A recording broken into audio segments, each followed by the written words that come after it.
If you don't program yourself, life will program you. What are the uses for your life right now that you haven't even reached for yet? The people that are going to make it in the future, the people that are making it today, let me share something with you. History is being read, but it's also being written by people with imagination.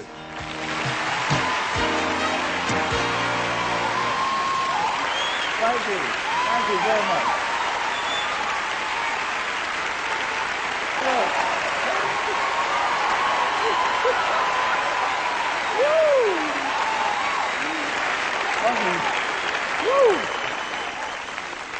Oh, y'all look good. I want you to look at something right now. Think of some major goal you want, or maybe it's one you're already working on, and you have experienced a lot of setbacks, a lot of defeats. You've experienced a lot of disappointment. Maybe you've already given up, and maybe you just need a little fire, a little encouragement to get back in the game again. Here's what I want you to look at. There are winners, there are losers, and there are people who have not discovered how to win. And all they need is some coaching. All they need is some help and assistance, just a little support. All they need is some insight or different strategy or plan of action to make some adjustments that will open up the key to a whole new future for them, that will give them access to the unlimited power that they have within themselves. That's all that they need.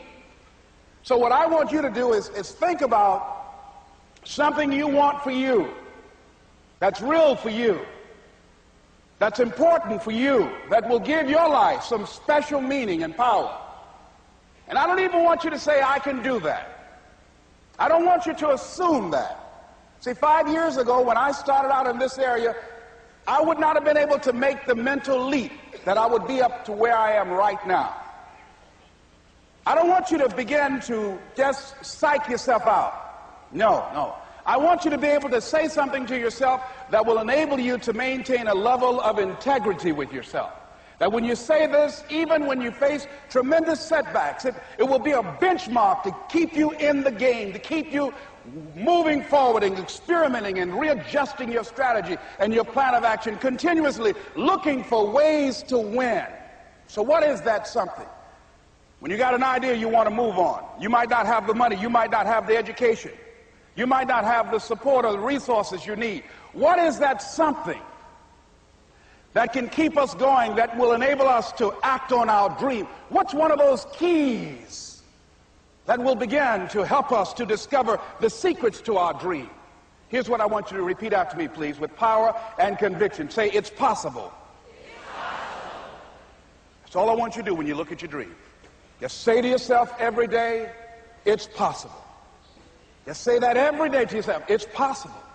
Because what does that do? See, it begins to change your belief system. See, the way in which we operate, ladies and gentlemen, it's a manifestation of what we believe, what's possible for us. Whatever you've done up to this point, all that it really is a duplication, it's a reproduction of what you believe subconsciously that you deserve and what's possible for your life. Most people operate out of their personal history, out of their memory, things they've done, things they've experienced, things they've seen, things that they have observed. What I'm suggesting that you operate out of a larger vision of yourself.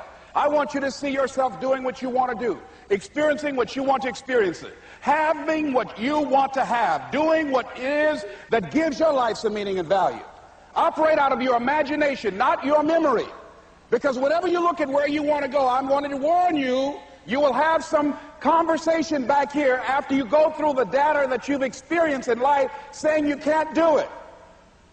And so what you want to begin to do is ignore that inner conversation. Well, most people, ladies and gentlemen, when something happens to them, what they do is they begin to believe that that's the way it is. That's the way it's always been. And they can't see the possibility of it being any different. Example. Before April 1954, the common belief, the universal belief, because it had been tried again and again and again, and people had failed, the belief was that man was not physically capable of breaking the 4-minute barrier, that he could not run a mile in less than 4 minutes. That was the belief on the planet. It had never been done. But here's what happened, ladies and gentlemen. Roger Bannister came along, and he broke the 4-minute barrier. Now, here's what's significant about that. Since that time, up to this day, over 20,000 people have done it, including high school kids. What changed? 20,000 people. What changed? Here's what happened when they got on the track. They knew it had been done. And because they knew it had been done, there was a new belief about this barrier, about this goal that was unreachable. And those 20,000 people got in a race believing, knowing in their heart that someone had done it, that it's possible that they could do it.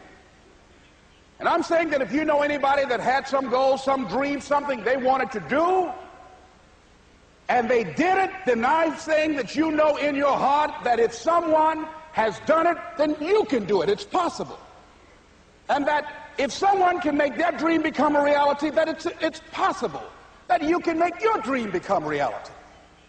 And so as you begin to look at where you want to go, beginning to embrace that, it's possible.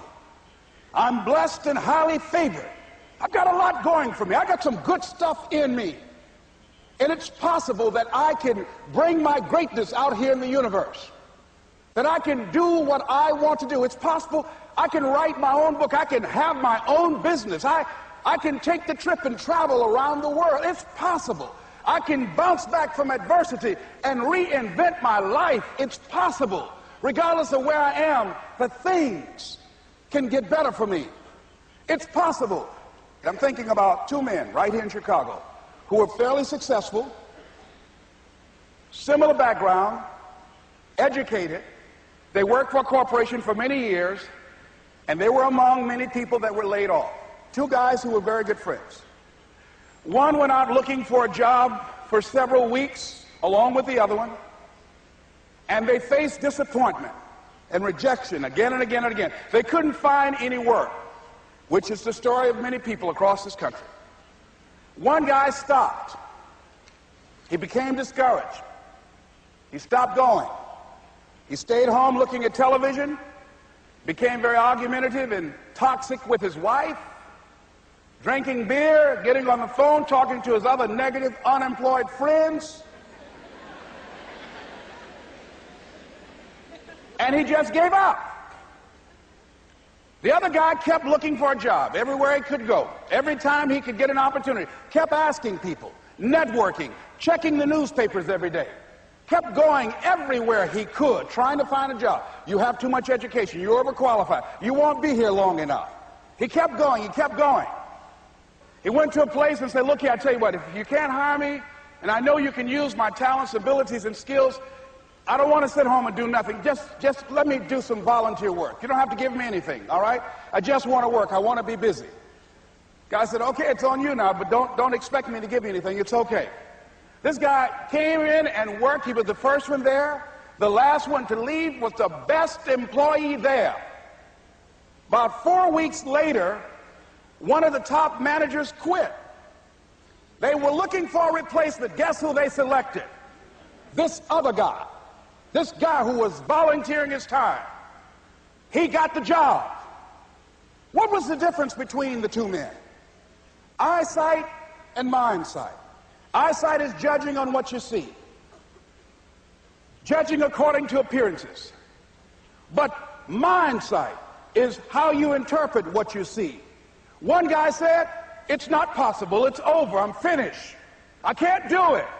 I can't make it. He surrendered. I've faced rejection again and again. I'm not going anymore. There are no jobs out there. But this other guy, he felt that in spite of the no's and rejections, in spite of how bad the economy is, in spite of what the newspapers are saying, that it's possible that somebody somewhere will give me a job. He just kept going, thinking it was possible. And guess what, ladies and gentlemen? That's what we have to do with our dreams. Because things happen to you in life that you can never, ever anticipate. And many times when those things happen, you want to give up. I remember when I was in broadcasting, when I was a disc jockey, I became very controversial, not only being a disc jockey, but I felt that radio was something that you not only entertain people with, but you also empower them, you educate them. And I got fired. I didn't just leave, they fired me. That was a shock. I said, wait a minute. They took my microphone. I thought that was who I was. No, ladies and gentlemen, it wasn't. I had to do something else. And I didn't know what else I could do. See, here's what I'm looking at. What are the uses for your life right now that you haven't even reached for yet? See, I believe that when you don't have enough encouragement to act on your dreams or ideas, or you're not enlightened enough, that life will act on you. See, life had moved on me and said, Les Brown, you have outgrown this. It's time for you to do something else. Well, I wasn't enlightened enough. I organized some disc jockeys and got my job back. So they had to fire me again. I got fired twice. Here's what I did. I had to think of something else. And so a guy suggested to me, he said, Les, why don't you run for office? I said, man, I've never run for office. I've never known anything about how to operate in the political arena. I've heard encourage people to register to vote and get out to vote, but I don't know anything about politics. He said, well, neither do the people who run for office all the time.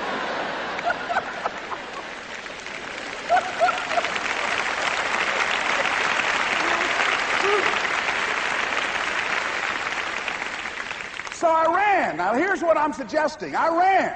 You got to do what you can where you are with what you have. I didn't have any money. I didn't know anything about the political process. I didn't even have any support. But here's what the guy told me. It's possible you could win. That's all I had. I was running against an endorsed candidate. He was an incumbent. He had the newspaper support, all of the leadership in the community, and I was challenging this guy. So I had a saying when I was on radio, stand up for what you believe in because you can fall for anything. And I would go door to door. I have my kids on one side of the street. I would be on the other, and I'd knock on doors. Hello, my name is Les Brown. Tell everybody I'm still standing. They get on the phone. Child, Les Brown was to my house today. You know the boy on the radio with the big mouth? Yeah, they fired him, honey. Say he's still standing. See, I'm saying just keep moving. Don't start feeling sorry for yourself. Don't spend time blaming and talking about what happened to you. See, whatever you talk about, that's what you multiply and expand in your life experience. So don't talk about stuff unless you want it to keep on happening to you, all right? So I got in that kind of action.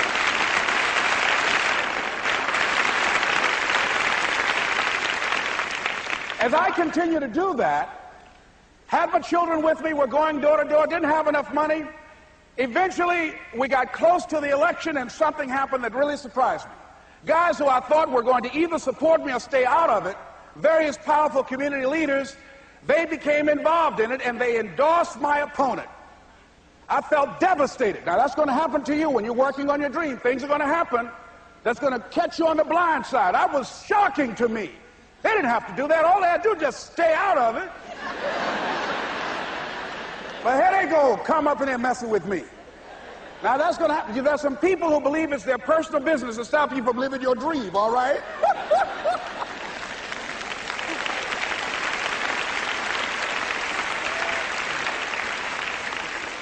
But I didn't deal with that. You want to make your dream come true, you got to stay focused. Some people rather get even than get ahead. Stay focused on where you want to go. I just kept on doing what I was supposed to do. And so I was driving to the radio station. My opponent had over $20,000. I had less than $800. As I was in the radio station, the guy said, "You're going to make a commercial?" I said, "Yes." He said, "It better be a good one because that money can't go pretty far here." And I sat there in the middle control room and I was thinking. And here's what happens when you get still. Stuff will start coming. Something said, call your mama. You used to talk about your mother on the air all the time. Ask her to say a few words for you. That'll be a different kind of political spot. So I called my mama, and I had a gospel record playing in the background.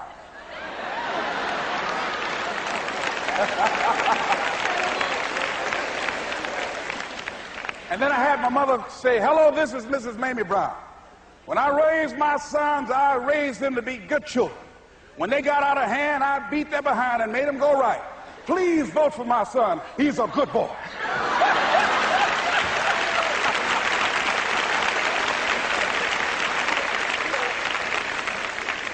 Usually in the state representative race, maybe 3,000 or 4,000 people will come out to vote in a primary.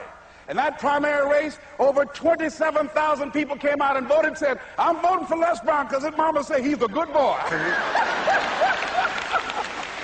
I won, ladies and gentlemen. I won.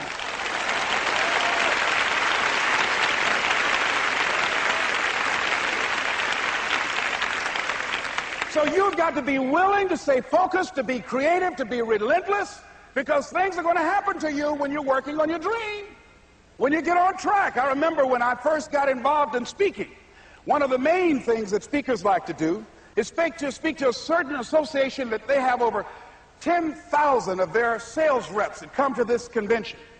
And I was relentless. I kept saying, it's possible. It's possible. See, what I wanted to let you know and set you up for, because you said it's possible, don't mean that you're not going to have any problems. That Murphy's Law ain't going to come and slap you side the head. Old Murphy going to come visit you. He's waiting for some of y'all out in the parking lot. Oh, you say it's possible. Okay, it's possible. You better get up. Well, I was working. I kept saying it's possible. They got other speakers on this program. I can be on that program too. I kept selling myself. I got all fired up. And I was calling them every day, every day.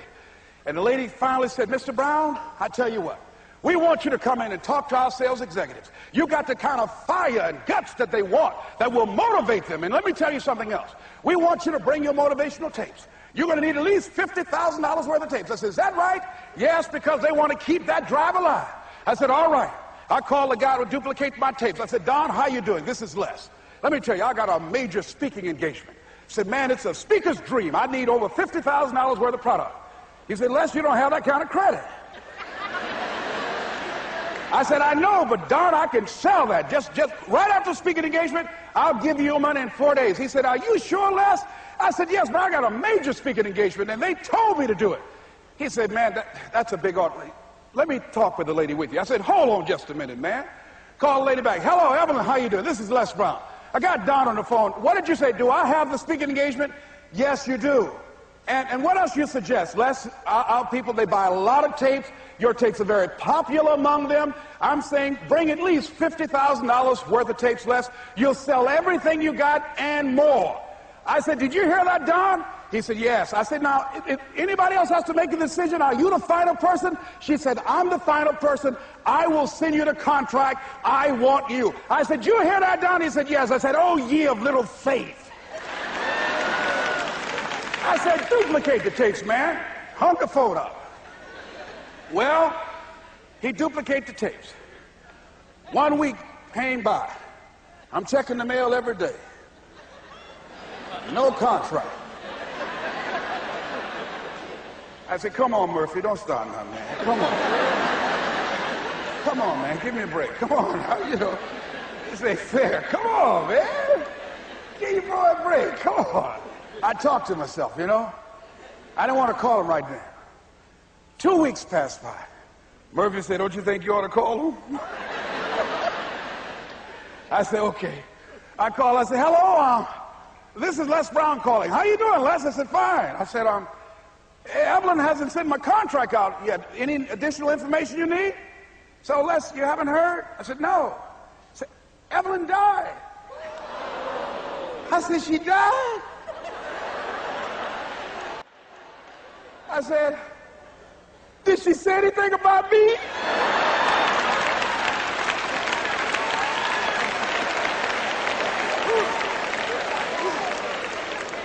When I got home, I was so wiped out.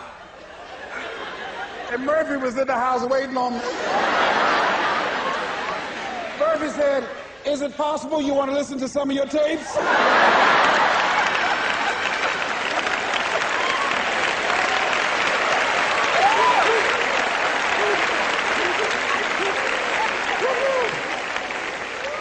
But ladies and gentlemen, here's what I had to do. I had to begin to focus on what was the solution. That this was not the only place that I'll be able to sell those products. And as I began to challenge myself and got some help and support and some other input, I eventually did. It took longer, but it was challenging. But I did it. Repeat after me, please. No matter how bad it is, or how bad it gets, I'm going to make it. I'm going to make it. Shake somebody's hand on your right and left and say, you got that right.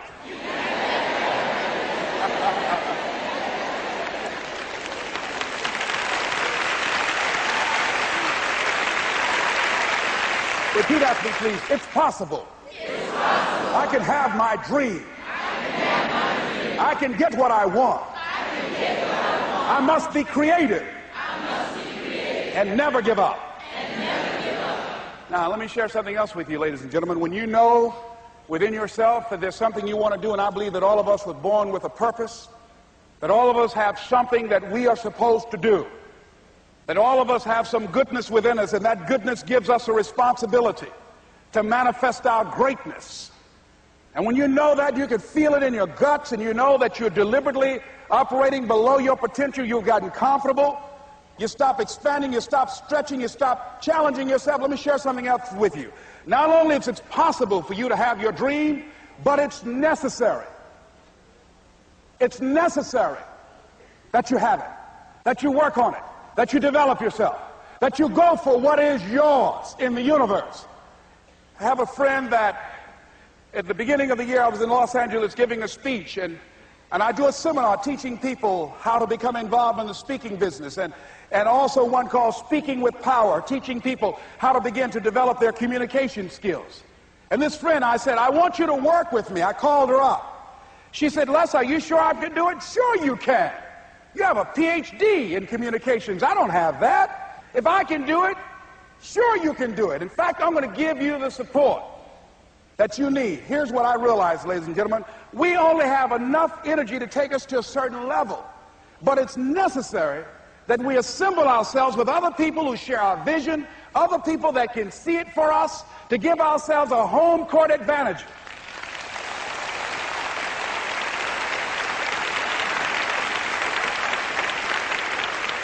So it's necessary that you seek out other people who think like you, who are growing, who have decided that they are not satisfied with where they are. See, I don't believe that necessity is the mother of invention. No, necessity, in my opinion, is not the mother of invention. Refusing to accept things the way that they are is the mother of invention.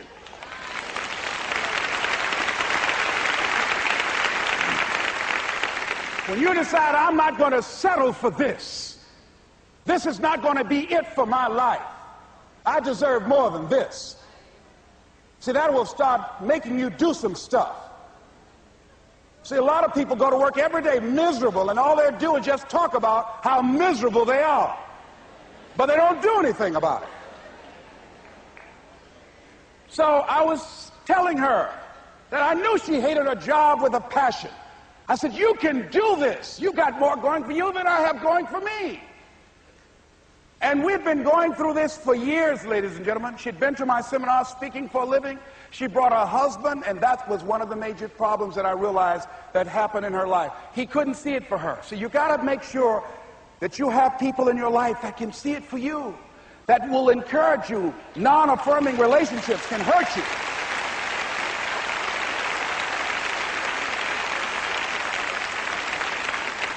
And I talked to him. I said, you know, I don't have anything to do with your marriage. I said, you and I are good friends, and she and I are good friends. And I'm not taking sides. I said, but if you can't see it for her, don't tell her that.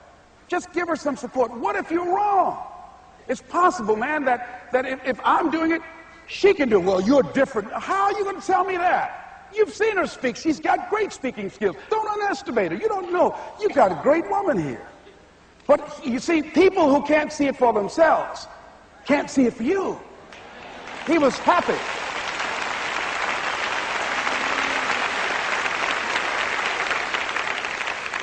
So I said, will you do it with me? I said, I'm going to give you the support you need. You can't do it by yourself. I will stand with you. She said, you will? I said, yes. I'm going to make you part of my seminar. You'll do a part of it and I'll do a part of it. Speaking with power. She said, okay. 3 days later, ladies and gentlemen, I got an emergency call at my office. It was from her husband. He called and said, tell Les Brown that Marion is dead. I said, oh no. When I was flying there to go to the funeral, and I remember the last time that I saw her, and I had some of her papers that I had gotten inadvertently confused with mine, and I took them home. And I was searching through these papers to do one of her works. She was a prolific writer. And what got me, what was so sad that made me begin to cry, was that there were poems that she had started that were profound poems, great thoughts that she didn't complete. Plays that she had started that she didn't complete. See, that poem was given to her. I can't finish that for her, nor can you. That play, whatever the outcome that she had envisioned, that she had imagined, was given to her.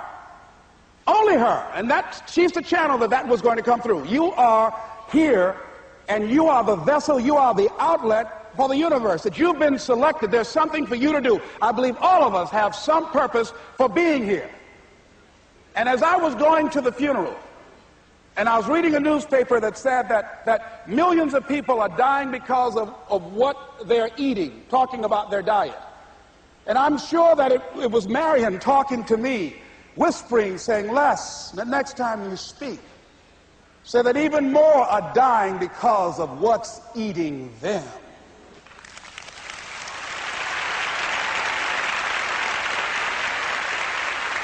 When the challenges of life come your way, you've got to find ways to increase your sense of self-appreciation, because if you don't, you're bombarded with negative stuff every day that beats you down, and you will find yourself unconsciously engaged in self-destructive behavior. If you don't program yourself, life will program you.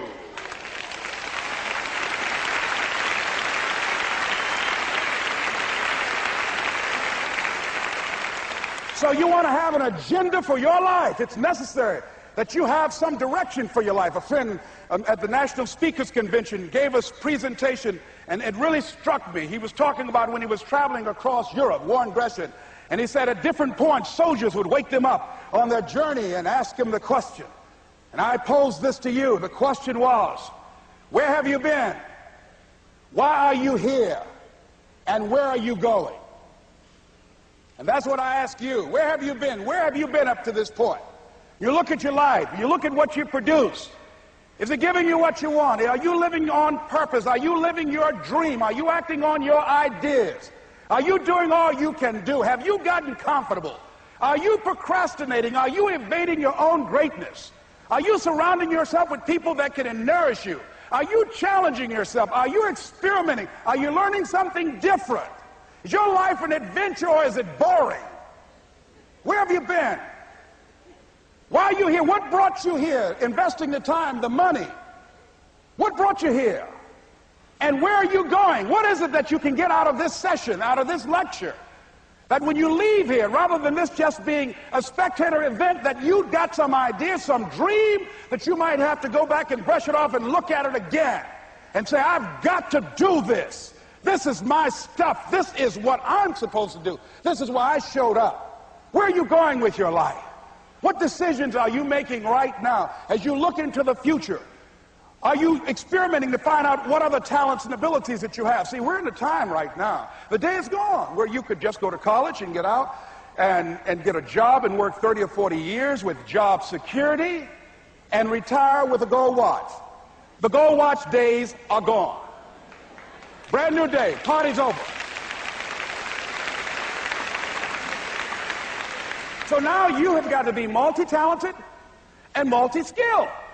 You've got to use all your stuff. You don't know what else you can do. I didn't know I can do what I'm doing right now. It's necessary that you stretch and challenge yourself and say, let me see. I start out as a trainer. I'm a trainer. That's what I am. That's what my expertise was in. And then I decided, let me see, can I speak? And then I discovered, hey, I can do that. What if I hadn't tried to do that and just been satisfied with just being a trainer, with the limited vision of myself? And then after training, and then I said, well, maybe I can go into business for myself. And I started speaking, going into business for myself, well, maybe I could train other speakers and teach them how to go into business for themselves. See, you want to have a backup plan. You want to have other strategies for yourself. In case this doesn't work out, you got something else going over here. You don't want to ever put yourself in a situation where you have a limited vision and you're only using a limited amount of your talents, of your skills, and of your abilities. And I'm saying to you, it's possible you've got some talents, some ideas in you, your ability to do some stuff that you haven't even discovered yet. And I'm suggesting that it's necessary that you get outside of your comfort zone.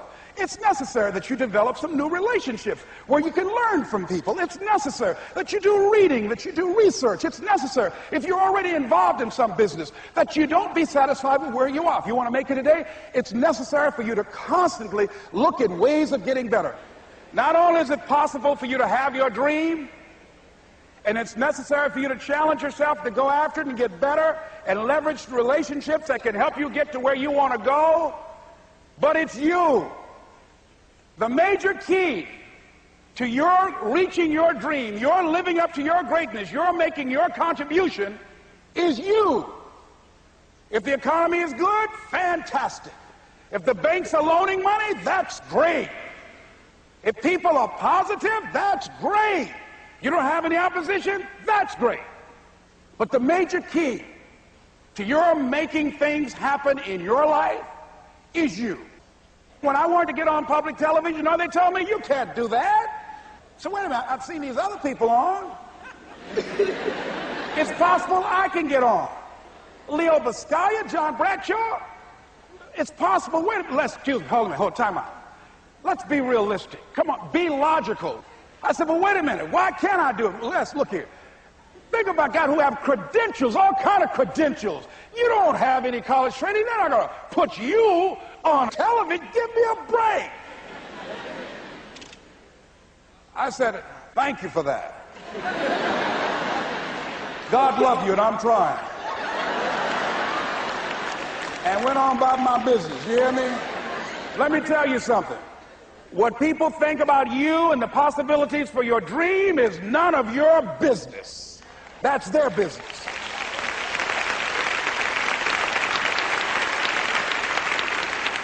They have no imagination, ladies and gentlemen. They're living out of the past, out of their memory. Their attitude is it can't be done because they haven't seen it. They're judging according to appearances. The people that are going to make it in the future, the people that are making it today, let me share something with you. History is being read, but it's also being written by people with imagination.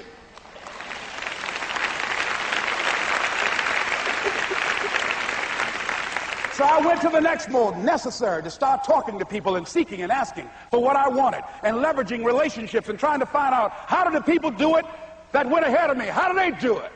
And then what is it I need to do? How is it I need to train myself, to develop myself? What's the resources that will be required in order to make it happen? And as I start seeking out and asking questions, I started running into people who said, I know someone who can help you do that.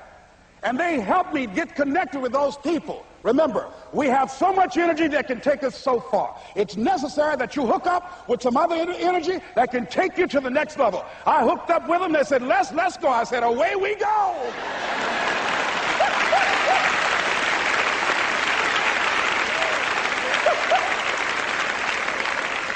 And guess what? Here we are. I love it. You want your stuff? It's necessary you take responsibility for it, that you make it happen, that you don't give up, that you don't take any objection or disappointment or defeats personally, that you keep on keeping on, that you don't decide that I can't make it because you can't see the light at the end of the tunnel, that you realize that's a part of the program. And here's something you've got to resolve. Say this to yourself every day.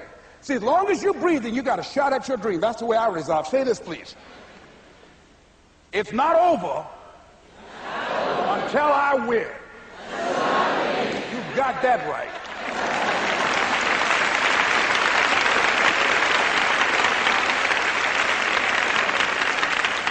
It's not over till I win. Not over till I get through. It's not over till I get over. Not over till I get what I want. Door can't open today, look out. I'm going to come back and take the hinges off. That's how you got to do that. You've got to have that kind of courage, that type of determination. If you want to make it happen, it's you. That you've got to take personal responsibility to make it happen. That you have got to own what it is that you want to do. If it's taking care of your well-being, if it's making a difference in our school system, if it's working with senior citizens, if it's to protect our ecology, if it's to create an economic renaissance, if it's just to take yourself to another level, it's you. You've got to make that happen. We can point out many things that can make it inconvenient or can slow us down, but ultimately, it's on us. Next step is, not only is it possible and necessary, and it's you to live your dream, to make this greatness that you have within you become a reality, but what I've come to appreciate when you're working on changing your life, changing some bad habit, getting out of addictive situations or relationships, or working to build a dream or making a difference in our society, or learning something that's very challenging. Here's what I realize, ladies and gentlemen, and develop a great deal of respect for. It's hard. Easy is not an option.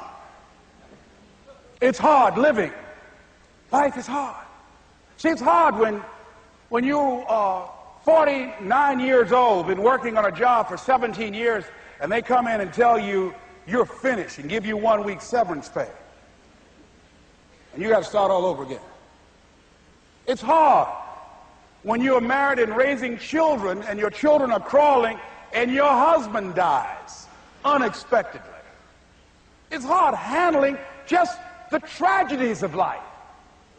It's hard when you're working on something and you put everything you have in it and it doesn't work out. You lose your money and other people's money.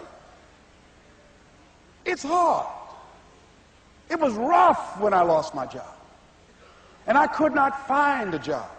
It was humiliating and embarrassing, borrowing money, and then I couldn't pay the money back when I told them I would. That's rough.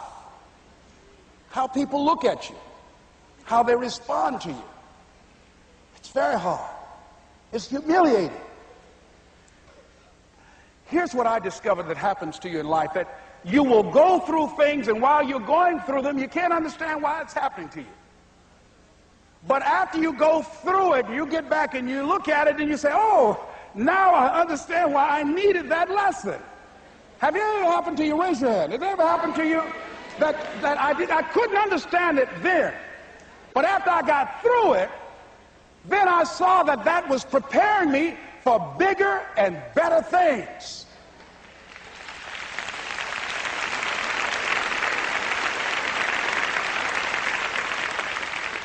That as you go through the challenges of life and you look at it and embrace whatever comes to you, don't run from it.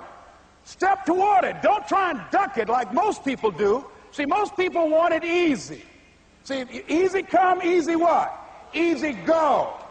See, but when you go at what you're going to deal with and you deal with the difficulties of it, when you handle those hard things close at hand, making those hard decisions right now that you don't want to make, learning those things that you don't like to do, but you know that in order for you to get where you want to go, this is one of the hoops that you have to flip through.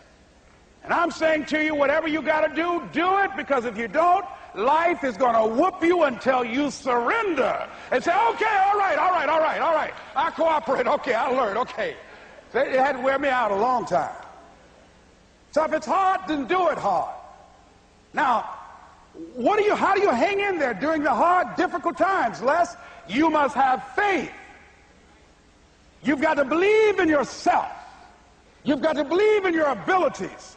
You've got to believe in your service, your company, your ideas, unquestionably. You've got to have faith, and that faith gives you patience. That is not going to happen as quickly as you want it to happen. A lot of things are going to happen that will catch you off guard. And so therefore you've got to deal with and handle it as it comes. And not only that, but that faith and patience drives you into action. You got to keep moving and keep plugging away. In the Far East, they have something that's called the Chinese bamboo tree.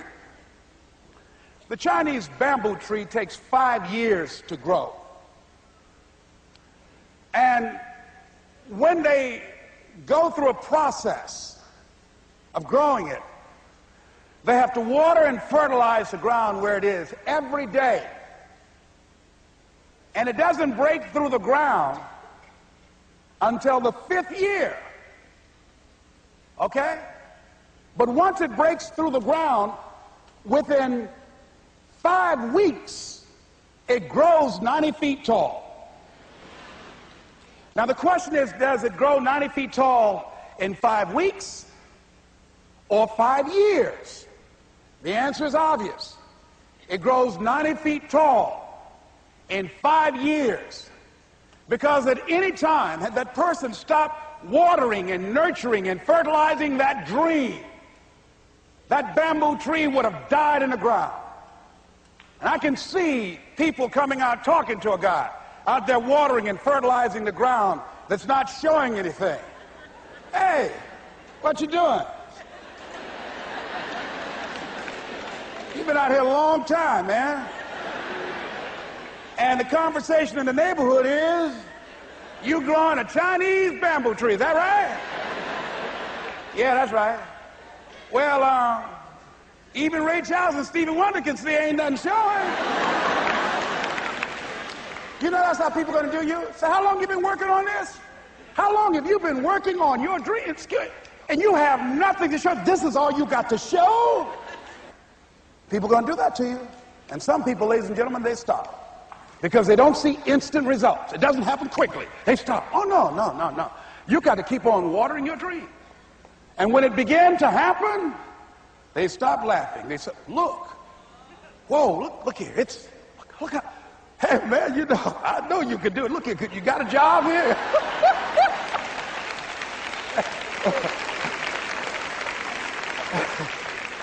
See, during those hard times, we didn't know how you're going to make payroll. During those times when you failed and things didn't work out, they were nowhere to be found. But you know what I discovered? When you're working at your dream, somebody said the harder the battle, the sweeter the victory. Oh, it's sweet to you. It's good to you. Why? See, when it's hard and there's a struggle, see, what you become in the process is more important than the dream. That's far more important. The kind of person you become, the character that you build, the courage that you develop, the faith that you're manifesting. Oh, it's something that you get up in the morning, you look yourself in the mirror, you're a different kind of person. You walk with a different kind of spirit. And people know that you know what life is, that you have embraced life. You knew it was hard, but you did it hard.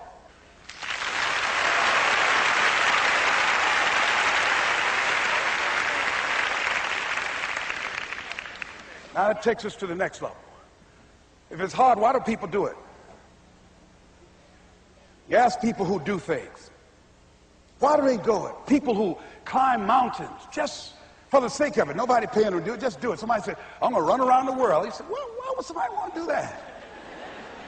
I'm going to swim the Atlantic Channel. Why? Why do people do that? I wondered, why would a Nelson Mandela give up 26 years of his life? Why do people do that?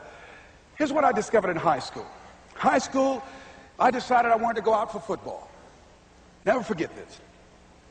And I discovered why people do things. You know why, ladies and gentlemen? Even though it's hard, it's worth it. It's worth it. See, one day we had Coach Alkin Hepburn had this plaque down there.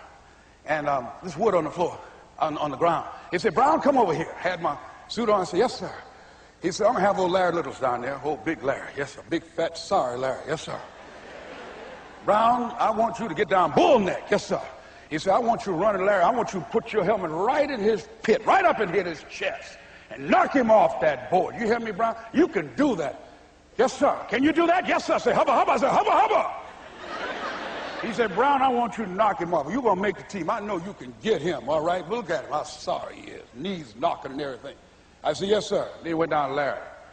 Larry Littles, who played 12 years for the Miami Dolphins, all pro for 12 years. This is a bad, big dude. 250 pounds, strength, agile, and all muscle. He said, Larry, he said, man, you know Brown down there. He's down there talking about your mama and everything. He talked about how fat and sorry you are and how he's going to knock you off this board. Larry now spitting fire and growling and foaming at the mouth. And I'm looking at Larry saying, oh, hubba, hubba. He said, look at that fool down there growling. He told me he's going to scare you, that you're going to leave. Are you going to leave? No, coach, I ain't going to leave. Go down there and knock him out the park. Boy, coach got back. He winked at me. Go get him, Brown. I went hard. I ran into Larry with my helmet. Larry said, boom. I don't know where I landed. When they woke me up, I said, can y'all take this helmet off me for a minute? I said, y'all got any more positions out here? They said, like where? I said, don't y'all need an announcer? They said, Brian, where you going? I was crying. They said, man, some girls over there. I said, I don't care, man, I'm hurt. Said, that fool almost killed me, man. He said, Brian, you quit, man? I said, yeah. I said, what?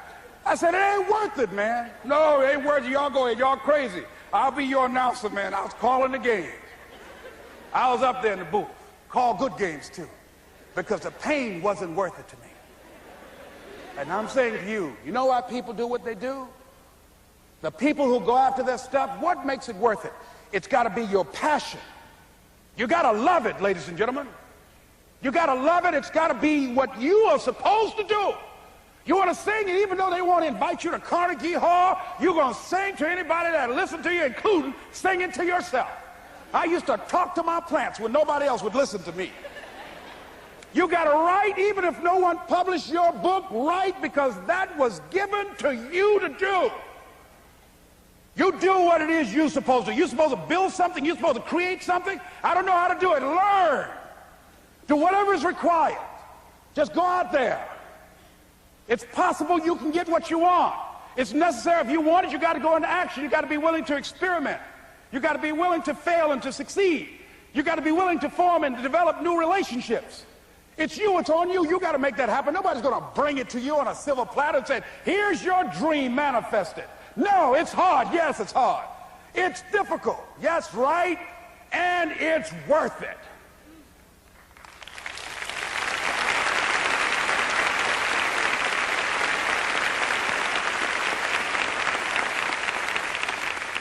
People ask, hey, man, you know, these kids, man, it's rough dealing with them. That's right. That's right. You think peer pressure happened overnight? We went through peer pressure. I remember as a kid, some guys said, hey, Les, me and another fellow named Willie Lower, we were going home. Hey, man, we're going down to Goulds, man, and knock off a grocery store. I said, look here, I don't want no part of that. I'll see y'all later. Say, y'all chicken. I said, that's all right, you say whatever you want. Low star. I'm not chicken, man, don't call me chicken. Then why don't you come? We didn't even ask you to come into place, man. All you do is just drive the car, that's all. I don't know how to drive that good. Well, we're trying to get Les to come. He's chicken. Hey, I'm not driving nothing, all right? Willie, don't care about what they say, man. Leave him alone. You want to go do it? You find somebody else to drive, or you drive yourself. Come on, Willie, man. Pull him, he stopped. I ain't chicken. All I got to do is drive? Yeah. I said, Willie, that sounds simple, man. Don't go, man. He went. And the next day, we read the newspaper where when they robbed the store, when they came out running to a car, the merchant, the man who owned the store, came out just shooting wildly, and he hit the driver in the head. So peer pressure didn't just start in the 90s or the 80s. It's difficult and it's challenging for kids right now. And it's going to take some easy, simple methods to help bring them out of this madness, this insanity? No. Is it hard? Yes. Let's look at what we've been doing. What has worked? What has not worked?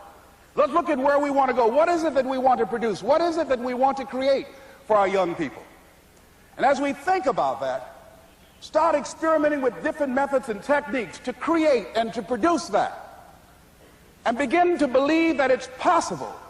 through our commitment, through our vision, through our determination, our relentlessness, because of our belief, it's possible that we can reduce the teenage homicide rate, the teenage pregnancy rate, the dropout rate, that it's possible, looking at what kind of world are they going to be in. As we look at the global economy, that as we begin to use our collective will and genius and resources, it's possible that we can create an educational system that not only will test their minds with information and facts and figures, but will teach them how to think and be creative, and what does it mean to be a human being and to value human life, and how do you make relationships work? How do you bounce back from adversity?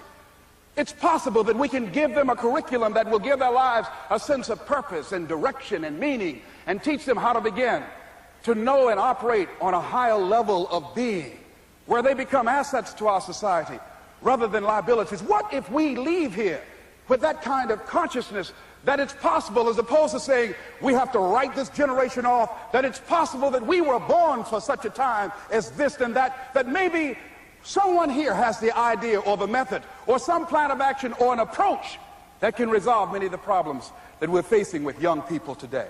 Whatever we have to do to save our children, it's worth it.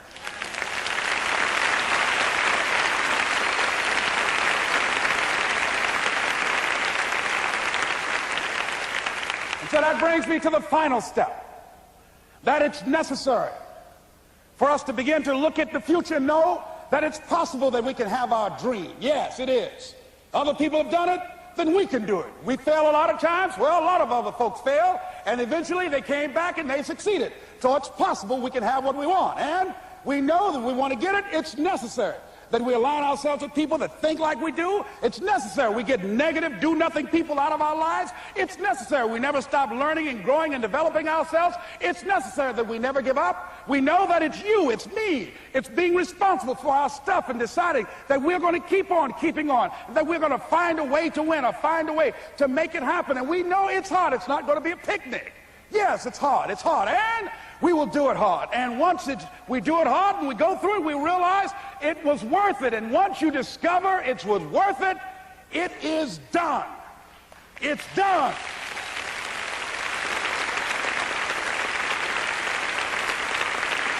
It's done, ladies and gentlemen, before it happens. Well, here's what I'm suggesting to you. That when you're working, you have a wall to break through. Let's say a friend of mine he runs a marathon, and he says, when he's running the 26-mile marathon, he said, let's say that hypothetically, that 18th mile is the wall. He said, Les, when you get there and you're running, he says, everything in you is telling you to stop, to give up. Every muscle is aching, and you're saying to yourself, I can't do it. I can't do it. And you just keep on, and you keep on, and you keep on. It seems like you're moving at slow motion. And then eventually when you break through that 18-mile wall, then you know it's like done, and you're on automatic, and you glide on in, and you know it's there. You know you're going to get to the finish line. And we've all had experiences where we were working on something, and we knew it was possible. And we did those things that were necessary to bring it into a reality. We took the responsibility to make it happen. Other people couldn't see it. A lot of people didn't believe it. You were attacked. You were criticized. People were opposing you, but you kept on doing it. It was hard. It was rough. It was difficult. But to you, it was worth it. And eventually you got to a level you know, can nothing stop me now. I'm on the move. I'm on the move.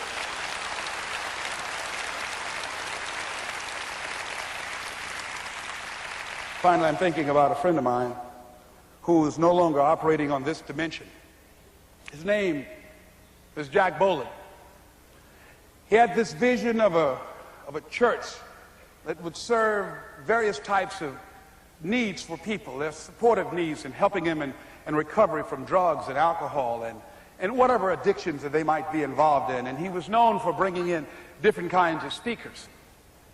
And over a year ago, he was diagnosed as having cancer, and he announced to his congregation that he's going to be taking chemotherapy, and that it was a possibility that the cancer would go in remission, and he was optimistic about that.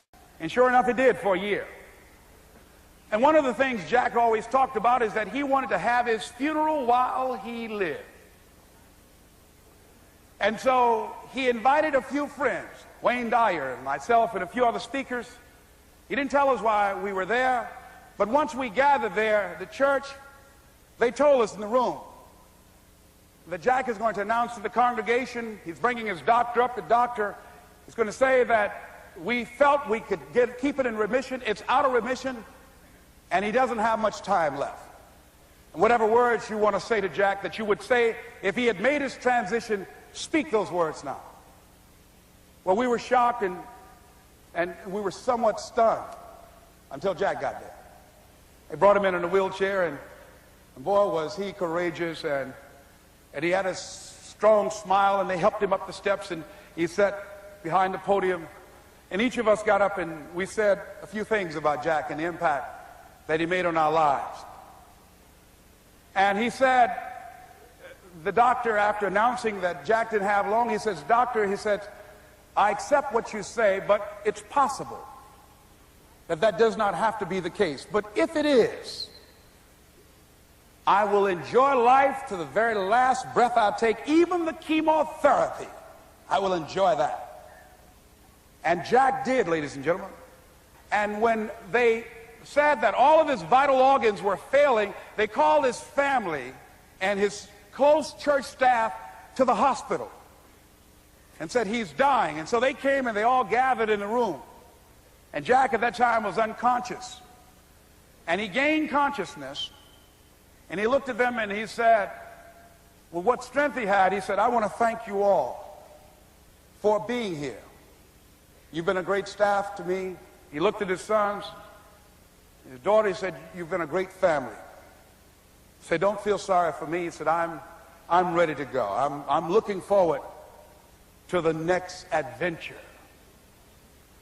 And he sat there for a little while, laid there, and he closed his eyes, and he lost consciousness.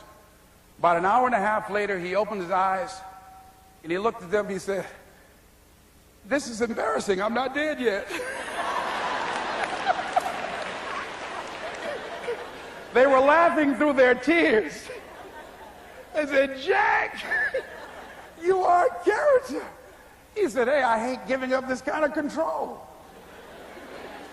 So they predicted that Jack would die at the end of February. And then on the 2nd, they said, he won't see the light of day. He will be dead by morning. Ladies and gentlemen, Jack died on March 4th. And we believe that even in his dying, Jack sent his congregation a message that I want to give to you with his permission. March 4th is the day he died, and we believe Jack was saying, "March 4th."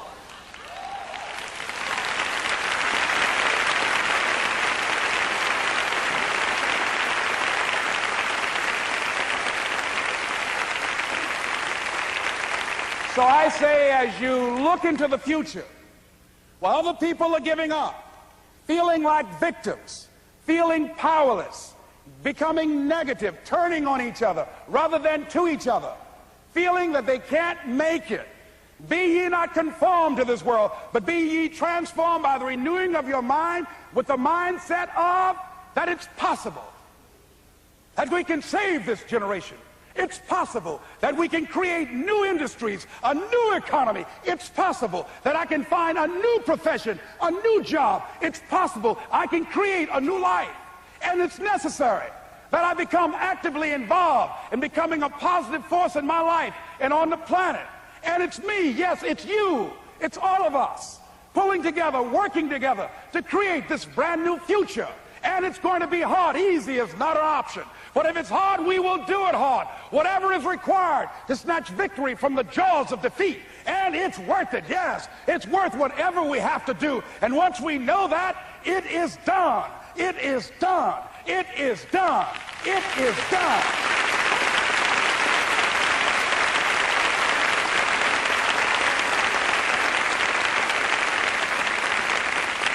So I say to you, whatever your dreams are, whatever you want to do, In the spirit of Jack, March 4. This is Mrs. Mamie Brown's baby boy, Leslie Calvin Brown, saying, it's been a plum-pleasing pleasure as well as a privilege. Thank y'all here. Thank you. Thank you. Thank you. Thank you. Thank you very much. You're very kind. Thank you. Thank you very much. You're very kind. Thank you. March 4. March 4.